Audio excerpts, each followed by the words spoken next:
I think this one's kind of a quick one, but how much money is Dak going to earn himself this year?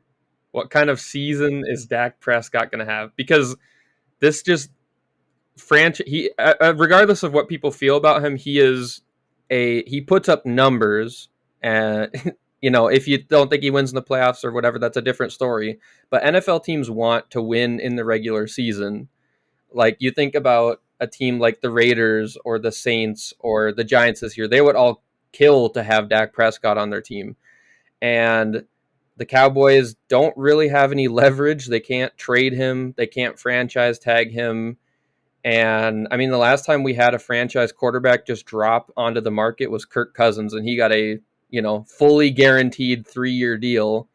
So I don't think Dak is going to get a fully guaranteed deal, but I easily think he's going to be the highest paid quarterback in NFL history, barring, some sort of late season ending injury, or maybe he just looks horrible this year.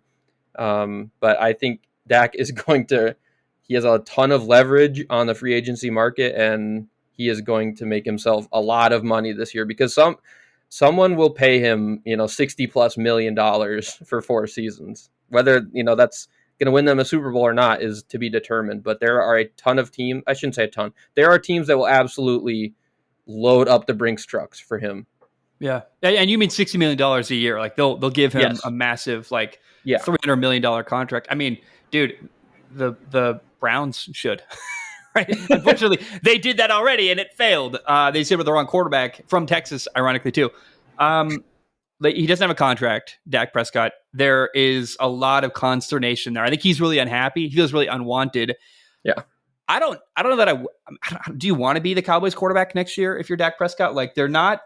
I think Jerry Jones is showing his inability to build a football team. Like, Ezekiel Elliott and Dalvin Cook are their running backs. What the fuck are you doing? Your offensive line is 6 years ago. Dude, so good. they got back together with their ex running back. It's so weird. It's like, you let him leave. Why'd you bring him back? It's so weird. And Zach Martin is still the right guard. I love Zach Martin. He was great 5 years ago. The offensive line is like spoiled milk you should have thrown away weeks ago in your fridge. I think this is the year the wheels fall off for the Cowboys. Really, I had them like 6-11 in my prediction. The coach is a problem. The offensive line is that you're in denial about. The running back room is awful. They're not supporting Dak Prescott very well. Like, for real, do you want to be the Cowboys quarterback next year for Dak Prescott?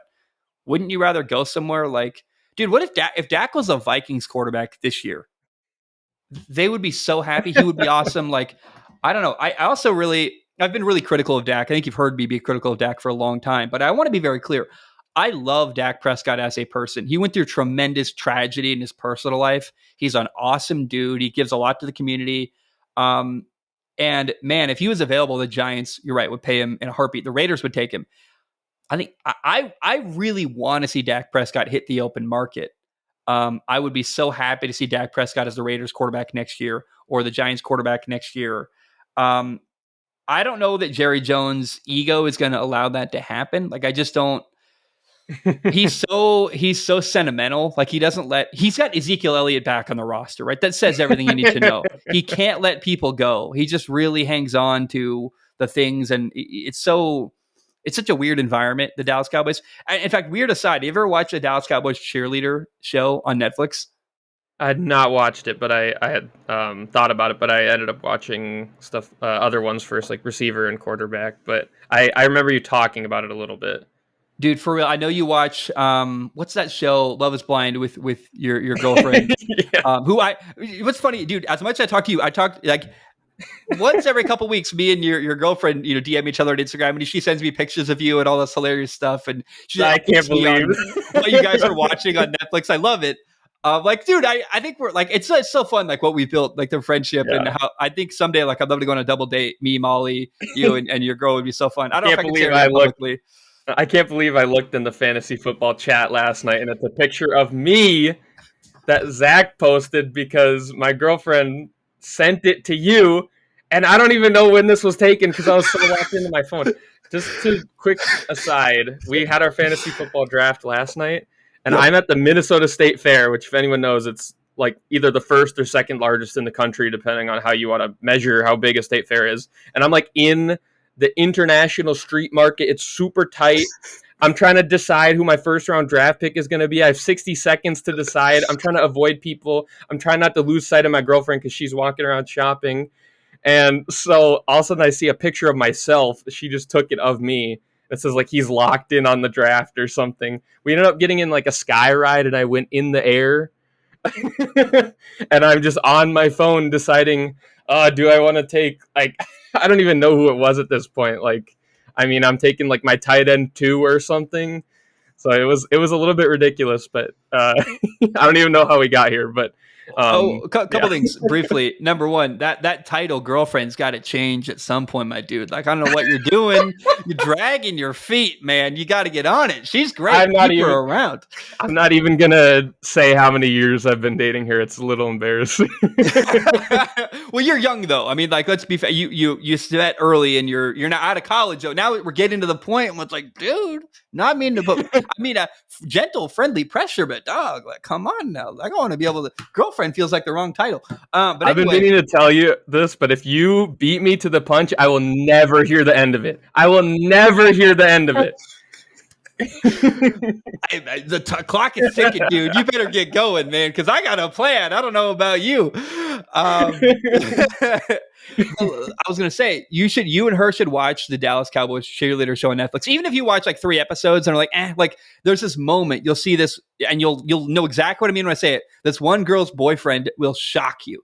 You will like. That's all I'm gonna say. But okay. You'll send me a picture of it and you'll be like, holy shit, I can't believe my point is, like, when you watch that show, you get a sense of the inner workings of the Cowboys organization and how they've been the same cheerleader coach for like 35 years. Like, they don't seem to fire anyone ever. Like, they just hang. It's very different over there. Very different. The Cowboys, they run their organization differently than all of the other 31 teams in the league. They view them, right or wrong. I work for a small business, and truly, like, my company I work at, shout out to Able Heating and Cooling in the Portland, Oregon area. We're like a small family, and I really like am grateful. I love every single person I work with. They're incredible. And the Cowboys think they're a small business the same way. Like, they think they're a small family-run business is kind of how they view it. And you can get away with that when you've got 18 employees and you're Able Heating and Cooling in Portland, Oregon. When you're the Dallas Cowboys, there has to be a different expectation level, in my opinion. Doesn't mean you can't treat people well, but I think there's so much patience there. It's very weird. All that to say, like, I don't think they're going to let Dak Prescott walk out of the building. I'd be shocked if that happened. Plus, also, to go from Dak Prescott to no quarterback is an insane thing to happen. But they got to get it figured out. I guess my point is this, the Cowboys are going to struggle this year, in my opinion. And it's a lot of things that are not Dak Prescott's fault, but he's going to get blamed for it, right? So if they're bad and Mike McCarthy gets fired and you realize, hey, the offensive line was bad and the running back room was a disaster, I still think they're going to punish Dak Prescott for that. I think that's part of why Dak Prescott wants a contract now. He wants to get secured and paid before he plays, risks his body. And if the Patriots are bad, or sorry, if the Cowboys are bad, he's going to have a hard time getting another contract because it's going to reflect poorly on him and show like he can't elevate a lesser roster. He's only one when he's got great players around him. By the way, though, hello, that's everyone except for Tom Brady historically. Like, everyone needs help. Sorry, he needs good receivers and a good offensive line and good coaching, but doesn't everyone need that to win in the NFL? Like, as hard as I am on Dak, I think this year he's being set up to fail. So he should get a contract now and not wait till the year's over because it's going to be crappy. But if for some reason he does hit the open market, I think it'd be so fun to watch Dak go from the Giants or from the Cowboys to the Giants, kind of like Saquon Barkley go from the Giants to the Eagles. I posted a thing on my social media yesterday, it's like a list of like every player associated with an animal, and the animal that is associated with Saquon Barkley is a snake, and it's so funny. Like, and I would find so much joy and pleasure in watching Dak Prescott sign a massive contract with the New York Giants. I would be like, yes. Now he'd get his ass kicked because it's the same situation. They got nothing around him. But yeah, I guess long story short, I think the Cowboys are going to struggle, and if they wait too long, it's going to impact Dak Prescott's contract earnings, at least with the Cowboys. And I hope, although maybe not. Again, maybe he does hit the open market, and that conversation goes like, I didn't have much around me, and if you want me, you and how many other teams want me, so pay me a ton. He's going to get paid a ton of money, no matter who he is, because there's just there's not a lot of Dak Prescotts walking around the world. Even if Dak Prescott isn't Patrick Mahomes, he's still probably like a top 10, 12 quarterback in the planet, and he's going to get paid respectively. It's kind of shocking what the Cowboys have this year. Mike McCarthy, I believe, also doesn't have a contract after this year. Dak doesn't have a contract after this year. And then Brandon Cooks, Zach Martin, and Demarcus Lawrence are all making a lot of money, and their contracts also expire after this year. So it's like, what do you have? Like, you're going to have like $100 million in cap space. What do you, if you don't re-sign any of those guys? You can't. It as much as that sounds nice, you're going to have a ton of holes on your roster, not only on the field, but in the locker room. So it'll be really, I'm very interested to see what the Cowboys look like 12 months from now. If I were the Cowboys, I would sign Dak because you need a quarterback, and then I would redo everything else. It's hard because does Dak want to resign? I don't know. Here's the thing about that though. Like, you got a good life in Texas. You're going to make a ton of money as a quarterback and sponsors. I don't know if they're going to be Super Bowl contenders again in Dak Prescott's time there, but it's a great place to live as far as like, if you're making $100 million, dude, would you rather do that in New York or Texas where there's no state income tax? I'll tell you where I'd rather be. It's Texas. I think what we're going to see, Dak wants the money. If they offer him a contract tomorrow, he's going to sign it in Dallas. If they wait till after the year, if I were Dak, I'd say I want to explore my options, man. I want to go look around at my possibilities here. I don't know, but I don't see a world where Dak is allowed to leave. But I already go into the year. They need a new coach. They need a new offensive line. I don't think Dexter Lawrence is awesome. Is he worth the money? I don't know.